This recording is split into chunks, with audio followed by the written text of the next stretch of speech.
Welcome again. This is Seal Media Bridge. We have come with the last day event prophecy fulfillment.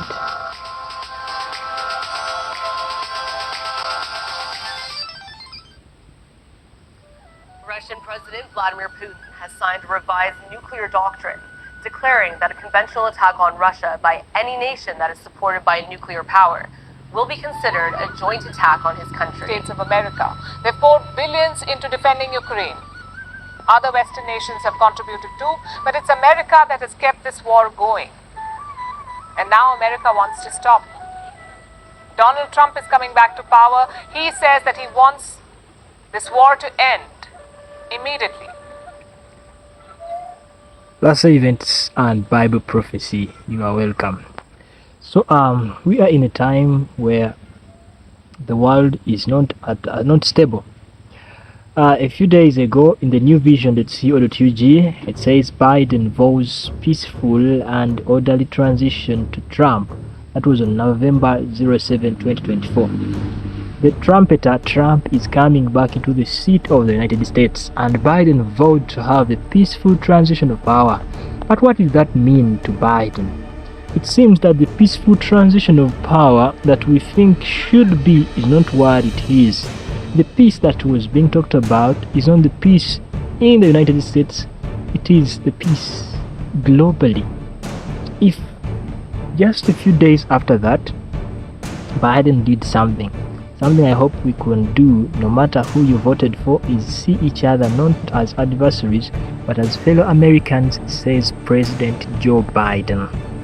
So a few days later, Russian President Vladimir Putin has signed a revised A few days later, after that, Biden accepts Ukraine or allows Ukraine to use the long-range ATACMS missiles from America. That would mean that it escalates the war in Ukraine beyond where it is today.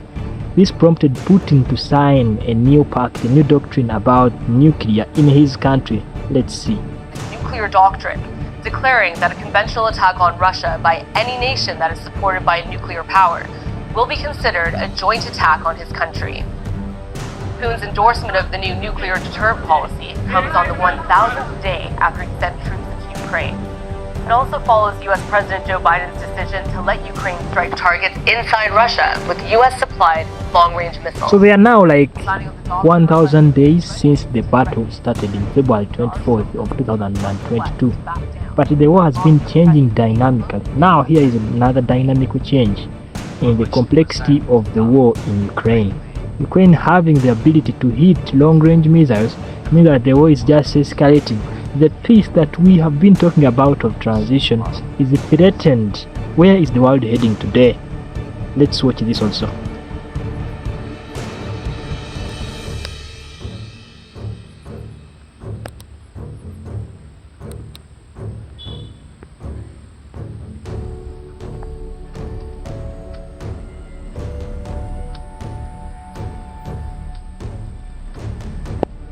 Russia's senior lawmakers on Sunday condemned Washington's decision.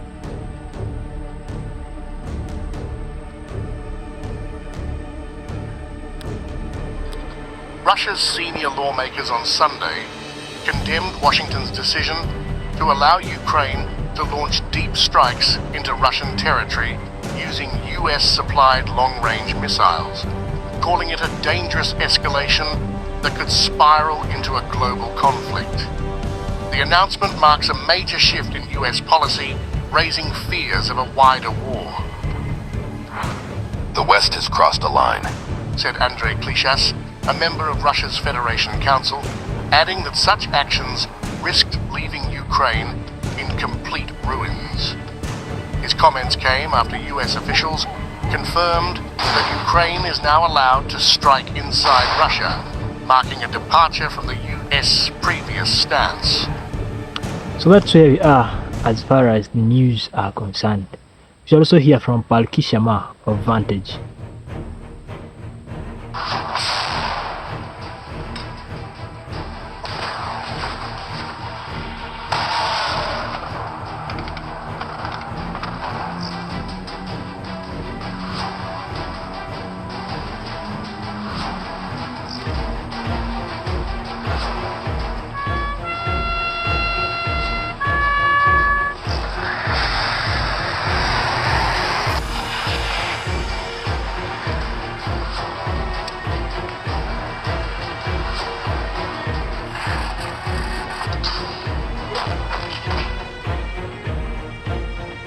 marks 1,000 days since the Ukraine war began. 1,000 days of war, tens of thousands of lives lost, and billions of dollars burnt up.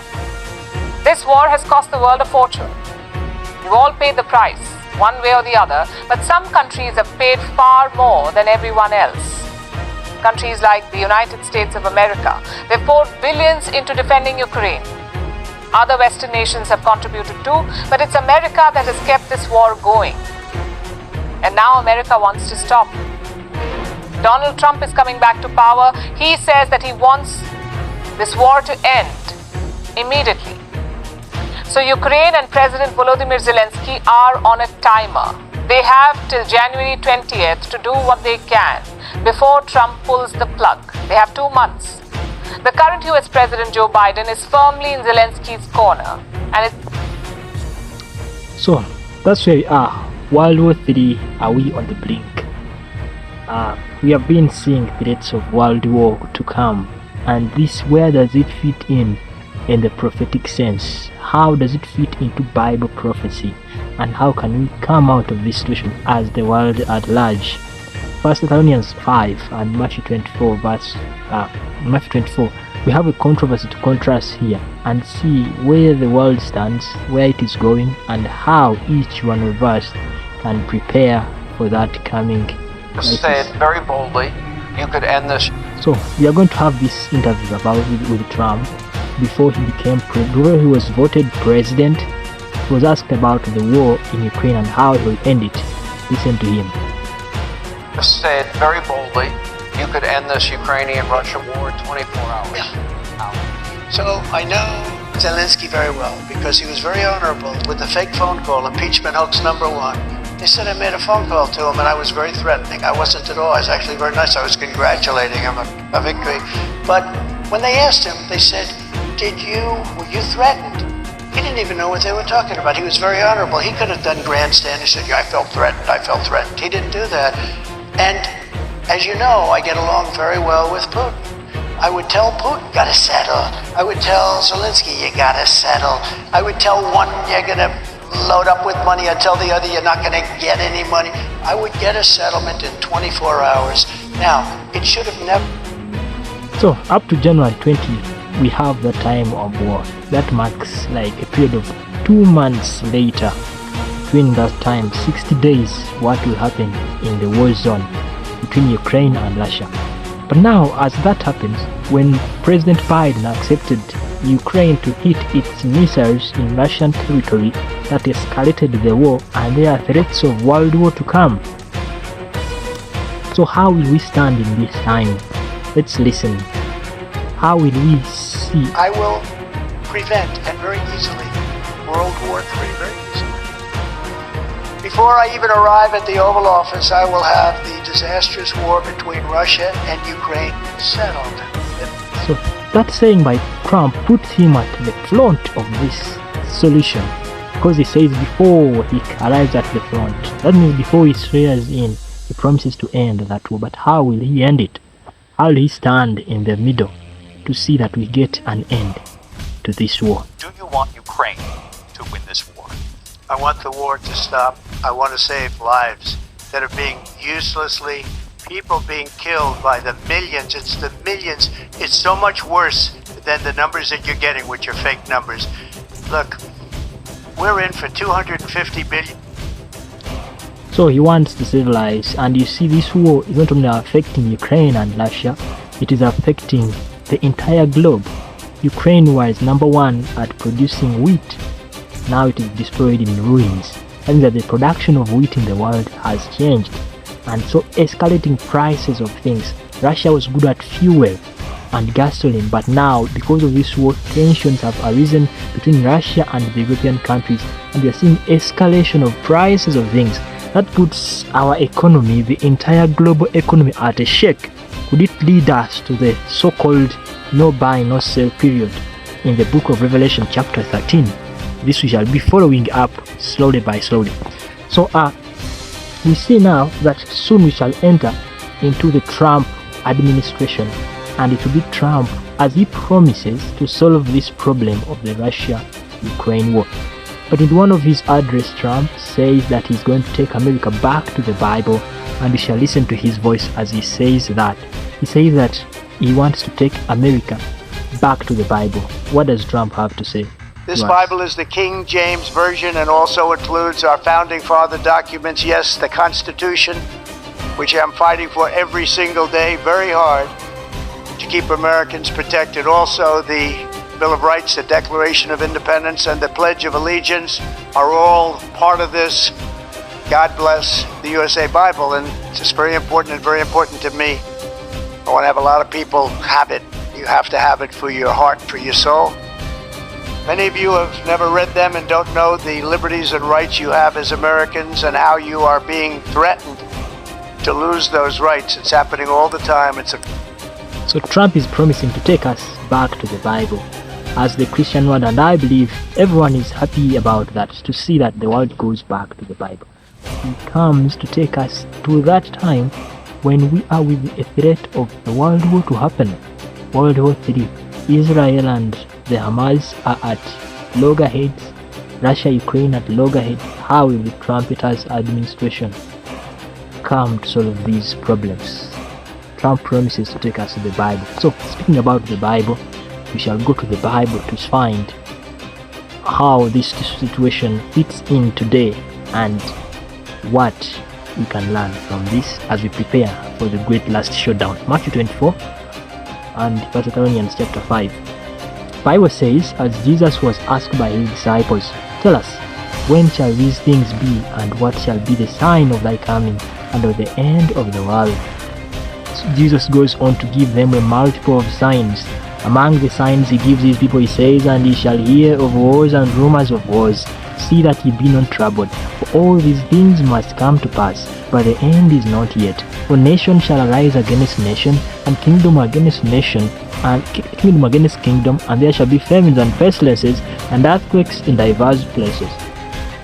So Jesus is telling us that there will be wars and rumors of wars. So we are sure there will be wars and rumors of wars. Rumors like World War III, wars like Israel Hamas, Ukraine, Russia, and many wars that are in the planning. But how can we, as Christians, as end-time people, see to it that we survive and be found on the side and the banner of Prince Emmanuel? So we have wars, rumors of wars, nation against nation, kingdom against kingdom. Ezekiel chapter 7 verse 6, 25 to 26 says, and an end is come. The end is come, it watches for thee. Behold, it is come, destruction cometh, and they shall seek peace, and there shall be none. Mischief shall come upon mischief, and rumor shall be upon rumor. So an end is come. We are surely at the verge of the end. But who shall bring this end? It is not human weapons, it is not the nuclear war that will bring an end to the earth. It is God himself who shall put an utter end to all the earth. So rumor upon rumor, to shake, to make people fear, says they shall seek peace and there shall be none. So speaking about that, Luke 21 verse 9 says, but when ye shall hear of wars and commotions, be not terrified, for these things must first come to pass, but the end is not by and by. These are like birth pains. So when we hear these and we see these things happen, we just know that they are alarms. The end has not yet come, but they are preparing us for that end. And how shall the end be to us? Let's listen. So on I think November 20th, Russia, it was reported by the US Embassy that Russia was planning a more massive attack in Ukraine, and immediately the embassies of USA in Kyiv were closed. So US warned that Russia may attack after the cross bombarding of missiles, the long-range missiles by Ukraine. Russia planned a retaliation, and day 20th was massive. It was like they did it as they had said it. So this puts the world on a threat, because anytime things are escalating, the US Embassy in Kyiv shuts down. it has revealed specific information of a potential significant air attack on November 20th. And indeed it happened. Out of an abundance of caution, the embassy will be closed and embassy employees are being instructed to shelter in place. So we see things are just escalating. There is no peace, and it is descending to a point where there is no return or reversal. How can we survive such warning?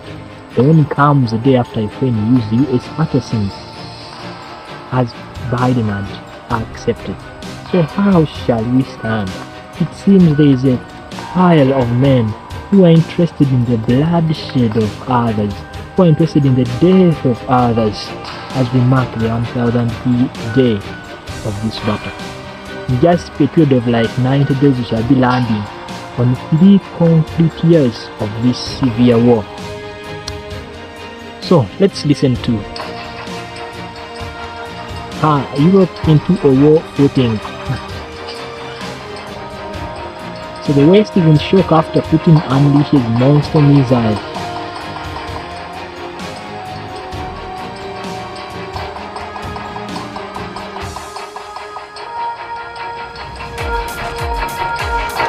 Is it Russia versus NATO? And if it is so, America is not left without effort. It will be called into war. It will be called to fight also. So, is there a way to come back against this path that we are taking? How will we survive in this moment as destruction is on the verge of coming? But one thing you can remember, that it is God who makes an utter end on everything. It is God who will do it. No one else but God. No one else will end this world. It will not end by a nuclear war. It will end by the more massive utterance by the Lord himself when he comes to rid this world. Sweden and Finland are urging their citizens to prepare for the unthinkable, the possibility of war. On Monday, Stockholm released an updated version of its war preparedness pamphlet, In Case of Crisis or War, marking its first update since 2018. At 32 pages, this new version doubles the length of its predecessor, with a sharper focus on preparing civilians for potential conflicts as the war in Ukraine intensifies. The security situation is serious, and we all need to strengthen our resilience to face various crises and ultimately war, said Mikael Frizzle, director of the Swedish Civilian Contingencies Agency. Over 5.2 million copies of the guide will be delivered to Swedish households in the coming weeks, with instructions on stockpiling essentials like food, medicine, hygiene products, and baby supplies. Finland has launched a similar initiative, publishing an online crisis preparation brochure. According to Helsinki's latest survey, only 50... So Matthew tells us of wars that will happen towards the end. And we see that surely an escalation is inevitable. Where is all this ending? Let's listen.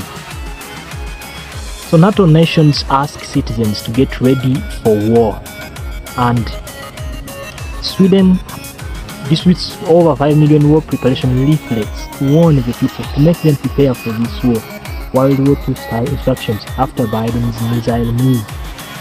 It seems that Biden is leaving office, but the trumpeter is entering into the office at an escalated point of world history. Other nations have issued survival techniques of how people can survive in this way. All this is potential create for a war that we see, including many countries, and will almost, if not, become World War III as many anticipate it to be. But an end will not yet come if the end is brought by the Lord himself. Haggai 2:21, speak to the Zerubbabel, governor of Judah, saying, I will shake the heavens and the earth. Hear ye, O house of Jacob. I will overturn it, and it shall be no more until he come whose right it is, and I will give it to him. Ezekiel 21:27.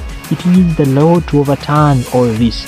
So, and in those times there was no peace to him that went out, nor to him that came in. but great vexation were upon all inhabitants of the countries, and nation was destroyed of nation, and city of city, for God did vex them with all adversity. 2 Chronicles 15 and verse is 5 up to 6. So it is, there is no peace. There is no peace. That is the proclamation. But 1 Thessalonians tells us that in times when they say peace, peace, peace, then sudden destruction shall come. How then does peace come in unto them? Because we see an escalation, world war threats, chaos and commotion everywhere. How then will peace come in? So all these things are the beginning of sorrows. So when we see these things, the sorrows have just begun, because for nation shall rise against nation, and kingdom against kingdom, and there shall be earthquakes in diverse places, and there shall be famines and troubles. These are the beginnings of sorrows. So as for the beginning of sorrows, then where is it coming? Christians will be delivered into the hand of the persecutors. How does this connect to war? Because many calamities that are happening today will be put on the Christians who have refused to follow after the dictates of the majority. And when that happens, they will be persecuted, because it will be said unto them that they have kept the world are the punishments of the Lord. Great Controversy, chapter 40, Great Controversy, page 40 and paragraph 1 says, Christians were falsely accused of the most dreadful crimes and declared to be the cause of great calamities, famine, pestilence, and earthquake. As they became the objects of popular hatred and suspicion, informers stood ready for the sake of gain to betray the innocent. They were condemned as rebels against the empire, as foes of religion and pests to the society. So how do Christians enter into this chaos? Remember, there all roads lead to Rome, says the ancient writer. Matthew 24 verse 9, Then shall they deliver you up to be afflicted, and shall kill you, and ye shall be hated of all nations for my name's sake. How do we reach this state? Now in the period of war, and as Trump is promising to Christianize America again, to bring the Bible back to the home, there is one who is the benefactor and the beneficiary in this. That is none other than the Pontiff of Rome. That is none other than the Vatican State. 1 Thessalonians chapter 5 and verse 3 says, For when they shall say peace and safety, then sudden destruction cometh upon them, as travail upon a woman with child, and they shall not escape. When do you reach peace and safety? That is when all is being yielded into the hands of the benefactor and the beneficiary, that is Rome. So I'm speaking about peace. This is what we know. Daniel chapter 8 verse 25. And through his policy also he shall cause craft to prosper in his land, and he shall magnify himself in his heart, and by peace shall destroy many. Notice, by peace he shall destroy many. It is this peace that he promises, that all the world leaders will commit adultery with him, and they yield to him to lead the whole world. They will consent to give him a hand, that he may control the world as the father of peace. And no wonder the Pope has been a champion of peace. So if Pope is fighting for the Bible, if Trump is fighting for the Bible to get back into the people, then he will fight. At the end of it all, it will be Rome that will gain much, because it will come to its supremacy again. Bible says, And the Egyptians will I give over into the hand of a cruel Lord, and a fierce king shall rule over them, saith the Lord, the Lord of hosts. Isaiah 19:4. So when I read that, I asked myself, who are these Egyptians? When you read the Bible in Daniel chapter 11, it speaks about the king of the north and the king of the south. The Ptolemite was the king of the south, based in Egypt. Then the north was the Seleucid Empire. So these people will be given, the Egyptians, the king of the south, will be given into the hands of the king of the north. What does this mean? It means that those who are against the principles of the king of the north will be given into the hand of the king of the north. He is the cruel Lord. By treachery and scheme, he will rule over the world. How do I know that? Daniel 11 verse 40. And at that time, the the end shall, at the time of the end shall the king of the south push at him, and the king of the north shall come against him like a whirlwind, with the chariots and with horsemen and with many ships, and he shall enter into the countries and shall overflow and pass over. So in this, if communism and its allies, they are the king of the south, and we see democratism fighting for the king of the north, it looks like the king of the north is losing to communism, but at the end of it all, the king of the north will gain and will win and will control over the area. Then at that stance, the Christians shall be persecuted because they won't follow the dictates of the king of the north. It's been the Pope's claim for peace, peace, everywhere peace, peace, and by this he shall destroy many. In the Laudato Si he wrote calling people to peace. How shall we go through this time? It's only by hearkening to the voice of Jesus. Pope prays for dialogue, reconciliation, peace in Ukraine. It was November 19th, 2024. So peace, peace, peace. Then sudden destruction shall come upon them. The Ukrainians, I know, like them and me, we long for peace, but the peace that the Lord gives, He gives it without anything attached. The peace that Rome gives it with pain attached. We need the peace of the Lord, not the peace of Rome. Vatican News. Linda Bodoni. In our world divided and rent by hatred, hostility, wars, and the threat of a nuclear conflict, Pope Francis appealed to all believers in the God of peace to pray and work for dialogue. Who is this God of peace? The God of peace is none other than the Pope himself. And because he calls himself Holy Father, the title entitled only to the Lord. So, if the peace that the world is going to bring is against the principles of God, that is not peace at all. It is the Christians who hearken unto the Bible that will suffer. Even in the Old we have read Great Controversy 40, page 40, paragraph 1. Daniel 11:42 says, He shall stretch forth his hand also upon the countries, and the land of Egypt shall not escape. Let me tell you, communism will fail at the hand of Romanism. Democratism will give in to Romanism, and it will be Rome that will succeed. Communism, though it pushes against the king of the north, it will fail, because the king of the north will come with fury unto him, and he shall overtake him and win over him. You and I need to go back to the stance of the Bible if we are to go through those times when everything is escalated, pain, death are coming, but will you be found on the side of Jesus Christ? I know the Lord is holding the winds that you and I can come to him and realize his truth.